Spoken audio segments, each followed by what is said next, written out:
Hello, everyone. Thank you for attending this session here today. My name is Kelly. I'm a registered dietitian here at mHealth Fairview, and I have the pleasure to introduce to you our speaker today, Dr. Tasma Harandanawat, and she will be presenting today on healthy weight in cancer survivors, common weight concerns, and tools, providing tools to help staying healthy. Again, thank you for attending this breakout session. And here is Dr. Harantanawat. Thank you very much. Good morning, Kelly and all the participants. So let me share the screen.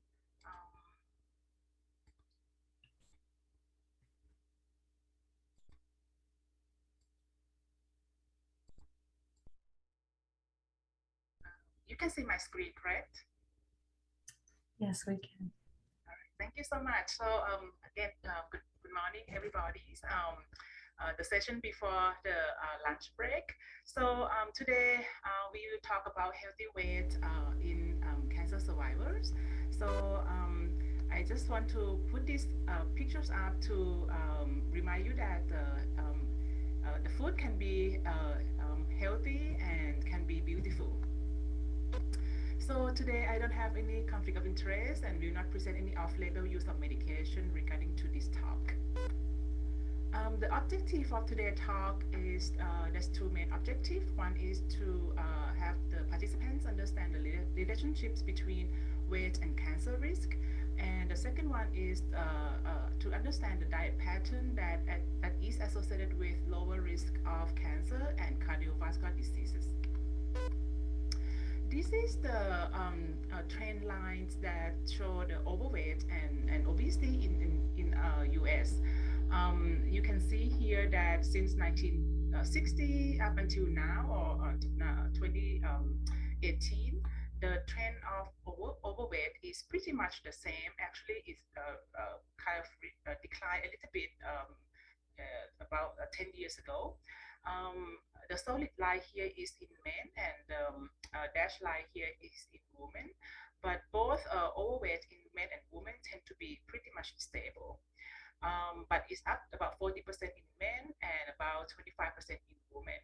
However, the the obesity trend has up pretty much increased since 1980s and much more rapidly increased in after the year 2010 up until recently. So you can see that although the overweight seems to be stable, the obesity rate has increasing rapidly. So how do we classify the overweight and obesity? So usually we use what we call BMI that everybody probably heard about.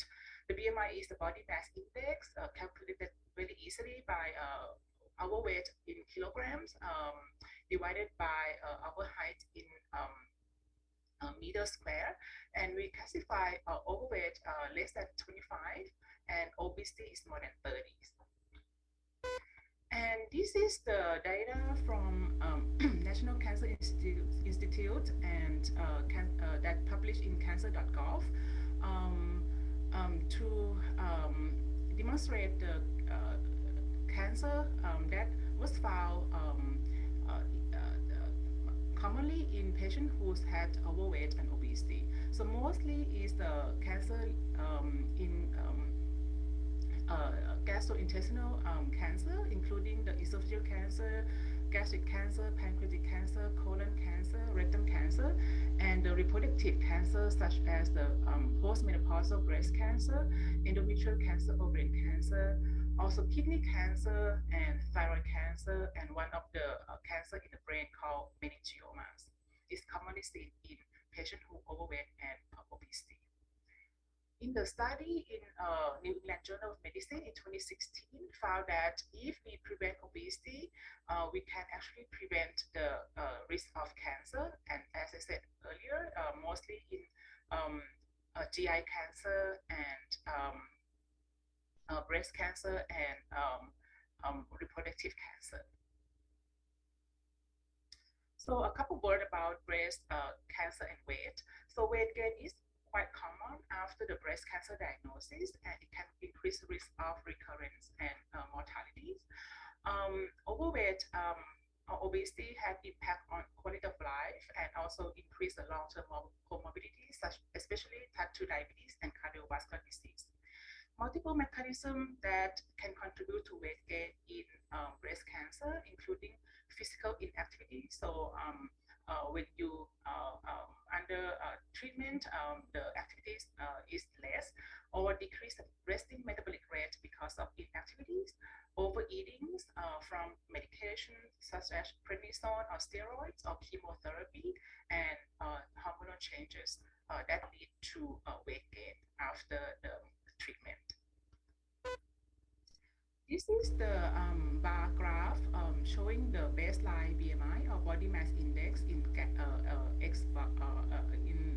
this x-axis, and the incidence or risk of cardiovascular disease, diabetes and hypertension, and obesity-related cancer. You can see that the trend line or bar graph is actually pretty similar in obesity-related cancers and cardiovascular disease. So the higher the weight, the higher risk of the cardiovascular disease and cancer. So, so I talk about the relationship between weight and cancer risk, but how do we maintain our weight in the healthy weight range? So that's gonna come to basically diet and exercise. So how do we maintain that, and what is the recommendations? So in 2020, so about 2 years ago, American Cancer Society had issued a guideline on diet and physical activities for cancer preventions. So they recommend to achieve or maintain a healthy body weight throughout our life, and basically to maintain the body mass index less than 25. Being physically active, and physically active meaning that we should engage in the moderate to intensity exercise about 30 to 60 minutes 5 times a week, and follow the healthy diet plan. And healthy diet plan is including food that high in nutrients that help achieve the maintained body weight. That includes mainly a lot of vegetables, a lot of colors, basically dark greens, red, orange, a lot of legumes, which include beans and peas, a lot of fruits and whole grains. And the healthy diet should limit red meat and processed meat, sugary beverages, and highly processed food or refined grain products. You can drink alcohol. They recommend it's best not to drink alcohol, but if you were to choose to drink alcohol, should limit to no more than 1 drink in women and no more than 2 drinks in men. So basically, we want to shift from this type of diet in these left-hand pictures to this type of diet that have more complex carbohydrates, protein, and good fat. So what is the science behind that? So I just want to bring this up a little bit because it might be related to Minnesota. This is Dr. Ansel Keys. He's a physiologist, and so he's a physiologist and the doctors here in Minnesota in School of Public Health. In 1960s, he and his colleague had tried to understand the diet that related to that caused the chronic disease, especially cardiovascular disease. So he and his colleague explore multiple, basically looking at the diet type or diet pattern in multiple countries. Initially, this study called 7 country studies that including US, Netherlands, Finland, Italy, Greece, Yugoslavia, and Japan. So he basically tried to understand what the population in each country consume the diet in 1960s, and basically followed the patients and to see what is the incidence or how many patients develop cardiovascular disease and other chronic diseases such as type 2 diabetes and some cancers. So as you can see here in the graph here, is the x-axis show the percent diet from the saturated fat and the incidence of cardiovascular disease. And what he found is a population that consume high saturated fat had more incidence of cardiovascular disease compared to the population in the country that consume lower percentage of saturated fat had lower incidence of cardiovascular disease. And so mainly population in Finland, um, in some in US, in Netherlands, and in Eastern Europe had more incident of cardiovascular disease, unlike the population that stay in Japan or in Greece, near Mediterranean Sea, had less cardiovascular disease. The conclusion of that study showing that the food pattern that typically seen in Mediterranean regions in 1960 tie into the lower rate of cardiovascular disease and they have higher life expectancy. So what is the Mediterranean diet pattern? So it's a pattern that had high in fruits, vegetable, legumes, nuts, olive oil, and fish. So this box, and had a moderate dairies product, and had lower in red meat and simple carbohydrates. So this is we should consume less of red meat and sweet.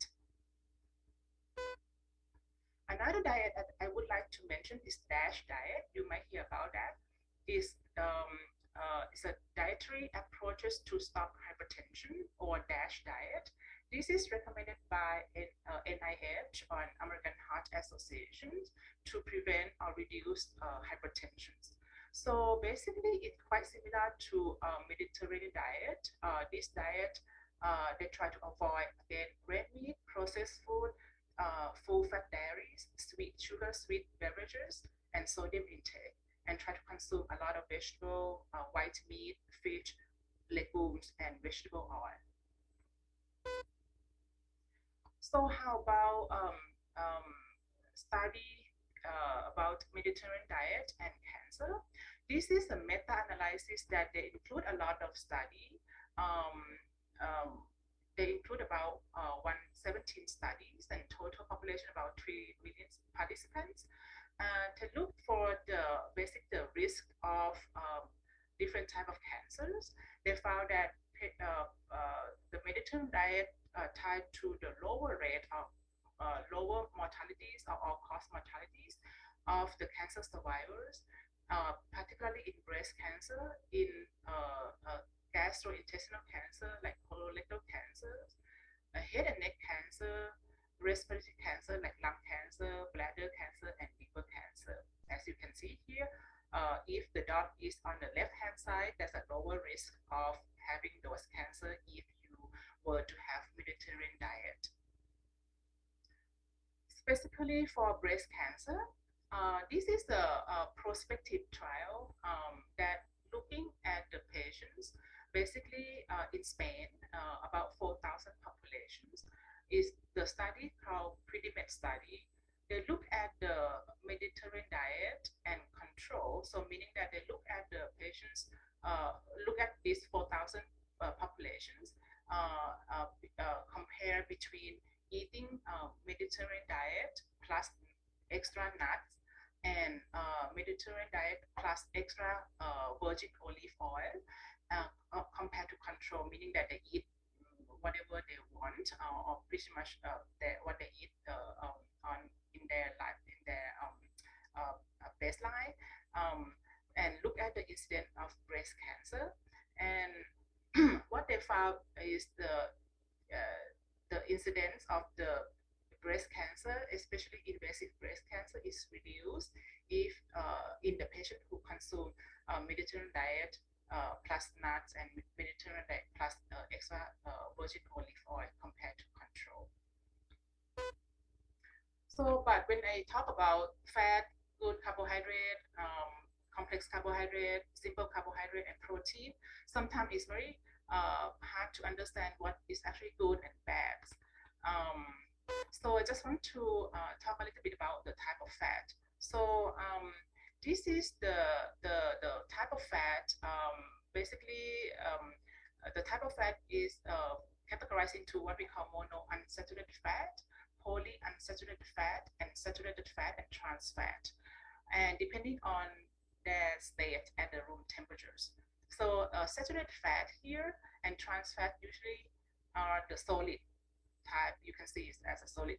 For example, it's butter, cheese, um, vegetable shortening, margarines is also at the room temperature. So this is the saturated fat and trans fat that is actually not good because it can cause high cardiovascular disease and high cholesterol.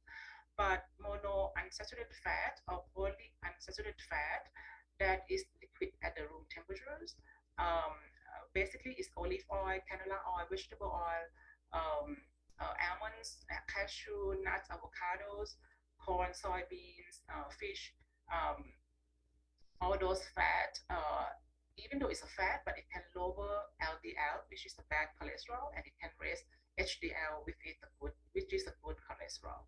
So we would like everybody to consume more monounsaturated fat and polyunsaturated fat. How about protein? So as I said earlier, we need to try to reduce amounts of red meat, so and increase amounts of poultry or white meat and fish. You can see here that the steak here and salmon had pretty much similar amount of protein, but the salmon had lower saturated fat or bad fat compared to steak that had higher saturated fat. And again, they also had the steak also had a good like monounsaturated fat as well, but it also had high saturated fat. So if we want to choose the protein, try to choose the protein that had lower amount of fat. So basically fish, poultry, and beans, and unprocessed meat. Um, okay, so come to carbohydrates. What is good, what is bad? So we talk a lot about whole grains. What is actually whole grain? So whole grain is basically is a grain that consists of bran, which is the outer layer here, that had a lot of basically nutrients and vitamins, and including germs, which also had a lot of nutrients and vitamins, and endoderm here, which is contain carbohydrates and some proteins. After the milling process removes the bran and germs that when you have only white grain or refined grains, you have only endosperm, which remove all the brans and germs, and that basically remove vitamins and nutrients and fiber. So this is our carbohydrate. So carbohydrate can range from vegetables and fruits, legumes, to just sugars like this. So we want to consume more whole grains and try to limit starchy vegetable and refined carbohydrate or sugars. I'm talking about legumes. So legumes is basically the beans and peas. If you go to grocery, try to look at what is legume is. It's basically kidney beans, pinto beans, black beans, white beans, chickpea, lentil, edamame, or some soy food. So this is our legumes that is a good source of both carbohydrate and protein. So putting everything into practice on your daily days, on your daily lifestyle, you try to limit amount of saturated fat in your diet. Basically, cut back your red meat, processed meat, and full fat dairies. Try to add more high unsaturated fat like olive oil, nuts, seed, fatty fish. Try to use vegetable oil for cooking. Try to consume more than one good source of omega-3 fatty acid like fish, walnut, canola, soybean, flaxseed. Try to replace red meat with the fish or poultry or some plant, and try to eat like grain as a whole, like whole grain. Try to limit potatoes. Try to eat more fresh fruit, vegetable. 5 serving per day is per recommendation from American Heart Associations. And try to limit amount of added sugar snack and sugar sweetened beverages. So this is a plate that we tend to recommend patients. So a lot of vegetable, fruits, some whole grains, and some healthy protein. And don't forget to bring a lot of water. You might hear that there's multiple diet in the like in the market, like Atkins diet, Sony diet, Weight Watcher, Ornish diet, multiple type of diet that you probably hear. Every diet had helped patient losing weight. The important thing is adherence. A lot of time people couldn't adhere that for a long time because it might not be compatible with life. But if you look at this adherence score, you can see that patients, whatever diet you are, if you adhere to that, you lose weight. The important thing is how can we adhere to this beyond 1 year or 6 months. A couple of words about soybeans and soy product. Is it safe in cancer survivors? So soy is actually the composition of that is isoflavones, which is structurally limited similarly to estrogens. So it can bind to estrogen receptors, and it can either have the estrogenic effect and anti-estrogenic activities. But the study is still very conflicting depending on what population we study. Some studies showed that soybean can reduce breast cancer risk and recurrence, especially in Asian population. But Asian population consume a lot of soybean compared to Western countries. Some study that basically in Western countries show that soybean does not lower the risk of breast cancer. So basically, so far right now, the data is still conflicting in terms of benefit and harm. So try to consume that in moderation because soybean is still legumes and is a good source of protein and a good source of good carbohydrates. Now about some sweeteners and sugar substitute. There's multiple type of sweeteners like aspartame, saccharins, sucralose, stevia, sugar, alcohol. Again, there's no clear evidence at this time which sweetener is safe to consume or does it cause any cancer or not. So it appears to be safe so far at this point to consume in moderation. This is a resources regarding the dietary intake and weight in basically specifically to breast cancer survivors. I believe that this is in you can download it from my slide, but there's a tools to help in terms of the portion control, healthy recipe, food plate volume, toolkits to track your calories, and this is the website that you can read more about that from American Cancer Societies, from CDC, from oncology societies. So you can take a look at this data. So take-home message is try to maintain in the healthy body weight. Successful diet for weight loss is basically include varieties of macronutrients, a lot of legumes, vegetables, a variety of vegetables, fruits, whole grains, and try to limit red and processed meat. Try to limit sugar sweetened beverages and processed food and refined grain product, and try to be physically active regularly as much as you can. So thank you so much. I'm happy to take any questions. I'm sharing. Thank you so much, Dr. Harandanawat, for your excellent presentation here, your knowledge, expertise, and even the research you provided just regarding overall healthy weight and survivorship. It's easy to see how important, healthy weight, your nutrition, of course, plays such a huge role in our overall health and wellness in cancer survivorship and disease prevention altogether. So thank you. And yes, we do have a couple questions here. Carol P., she asks about eliminating potatoes. Should we eliminate them altogether or eat fewer white potatoes and more sweet yams? or sweet potatoes or yams? Yeah, I know sometimes it's very hard to eliminate every potatoes or eliminate the white potato or eat more sweet jams. I would say that eat in moderations. I try to eat variety of food. I think the what we would like the patient to do is try not to eat same thing every day or every so often. They would like the patient to eat variety source of carbohydrates. That's what it is. And you can get I mean I mean they emphasize to get the varieties of carbohydrate source of complex carbohydrate source. So I'm yes, you can shift from white potato to more sweet potato, but again, not only potatoes, but try to shift to something else like more beans, more legumes, more other type of carbohydrate as well.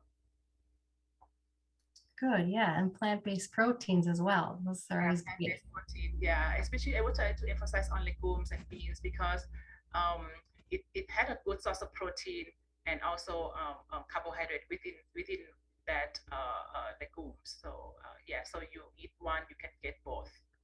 You bet. Okay, we have another question.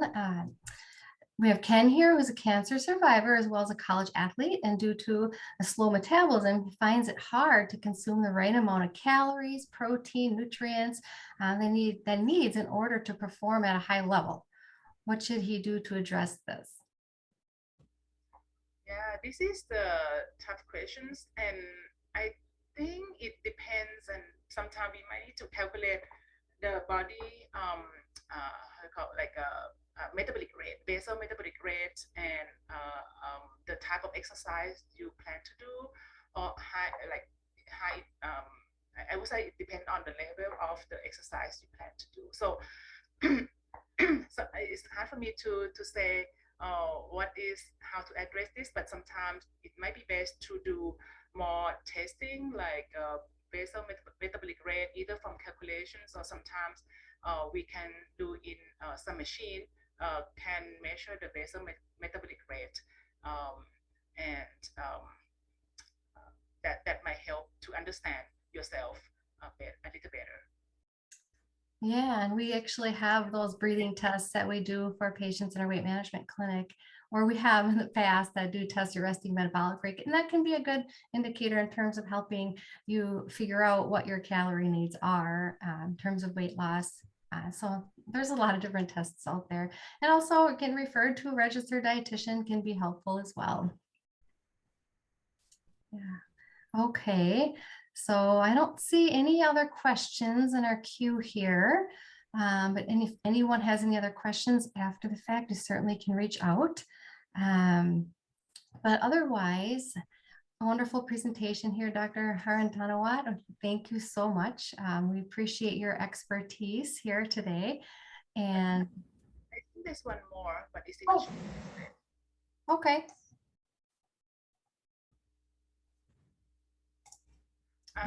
It's the same kind of the same question on sweet potatoes. Oh, okay. Let's see.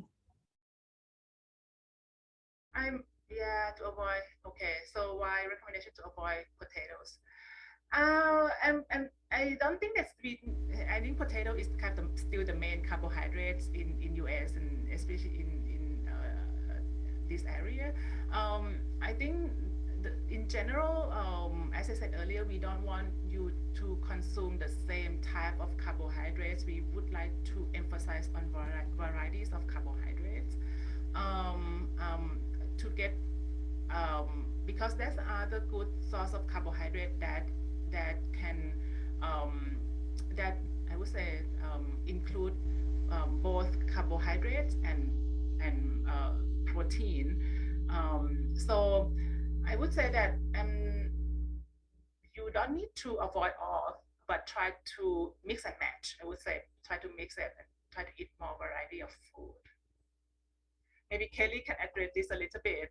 Yeah, and when you're having any sort of potatoes, it's always good to have the potato with the skin. Of course, wash the potato very well. You're getting a lot of, the skin is brimming with nutrition. So you're going to get a lot of fiber and other micronutrients from the whole potato itself. And maybe choosing smaller potatoes and where you feel like you're getting more. Maybe you do 3 or 4 tiny baby reds that are, white potatoes, and just eat it smaller portions.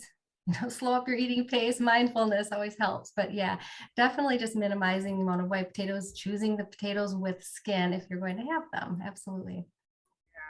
Yeah, basically, I would say that most of the organization try to emphasize on more variety of food, so you get not only the carbohydrate itself, but you get fiber, you get the vitamins, and other nutrients like vitamin B or zinc and all those stuff in other type of carbohydrate. So carbohydrate is actually a wide range of the list. Yes. And another question here, Dr. Harrington, are cancer survivors more likely to succumb to weight issues? Uh, I I think I would say I don't have the percent, but I think multiple factors can lead to some weight gain, especially the medications, and especially during the postmenopausal period. We know from even patient who doesn't have cancer during menopausal period. Most of us gain some weight because of the hormonal changes. So it's a little bit tough to say on the percentage, but it may lead to gradually gain some weight after menopause. So I think it's hard to, I would say that it try to be on top of things and try to eat healthier earlier to prevent the weight gain. Yeah, so Yeah. and be active and yeah. So. Okay, good. And another question, why would anonymous attendee, why would potato chips spike my blood sugar when regular potatoes don't? For example, baked potato. Yeah, I think it depends on what kind of potatoes, and I don't know what regular potatoes you mean in the food in baked potatoes. Okay, I think potato chip is a processed food. So I don't know what they added on. So when you look at the label, sometimes they have added sugars. So that could be the potential cause of the sugar spike. So a lot of time, sometimes we don't know how many ingredients in the processed food. So that's why if you were to choose potato, try to do baked potatoes, like eat at meals instead of try to eat like processed food like potato chip in the bag.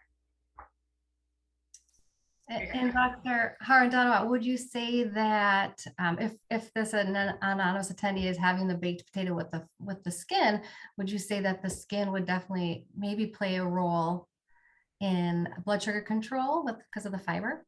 Yes, I think so. So fiber, we know that fiber reduce the peak of the blood sugar spike. So it's because it slows the process of what we call gastric emptying time. So slow the movement of the. I mean, not very like slow, but I mean it can help to digest better. Yeah. Right. Reduce the absorption, delay the absorption a little bit, so you don't have the sugar spike. Yeah. Yeah, I always recommend in my consultations to have the skin on everything, whether it's fruits, potatoes. The fiber is always good for blood sugar control and appetite control, satiety, which therefore will help with weight control. Yeah. Yes. Yes. Yeah. Again, try not to eat this. I know sometimes it's hard to cook different things, but try to explore more recipe, more variety of food sources, and at the my slide probably have what the healthy recipe website, so you can take a look at that. But after the review, most of the organization would like the patient to eat more variety of food sources. Yeah, variety. The more color Better more antioxidants help protect your cells. Yes, you bet. Yeah, and be active. Like today, after this conference, you probably would like to go for a walk. Right. Get that blood flowing. Been sitting for a while. Yes. What goes in motion stays in motion, I always like to say, right? Okay. Well, I don't know if we have any more questions. I hope I didn't miss any this time. Looks like that might be the end of the questions. Okay, so again, thank you everybody for attending this session on healthy weight and cancer survivorship with Dr. Harindana Watt here from the Department of Endocrinology and Diabetes here at the University of Minnesota. So we appreciate you all taking the time to attend this session. It's I always say, you know, nutrition, overall healthy weight's a huge piece to the puzzle of our health and wellness. And it's good for you to be here today and be proactive with your health and learn a little bit more about healthy weight and nutrition because of course that's what keeps us going. So thanks for advocating for yourself today and participating here today. We appreciate that. I think I don't know, Kelly. You know the on top of your head on the good website on if the patient would like to refer to any nutritional website regarding Yeah. nutrition. Absolutely. So one that I love, which does promote a lot of nutrition, health, and wellness, would be the American Institute for Cancer Research. So it's the acronym A as in American, I, Institute of Cancer Research, AICR.org. So I often direct my patients to that website because there's a lot of information there on nutrition, research on nutrition cancer, and as well as recipes, things like that. So that's one of my first primary go-tos. Yep. Okay. Good. Well, again, thanks for attending here, everybody. We appreciate your time and hope you have a good rest of your day. Thank you so much. Bye-bye.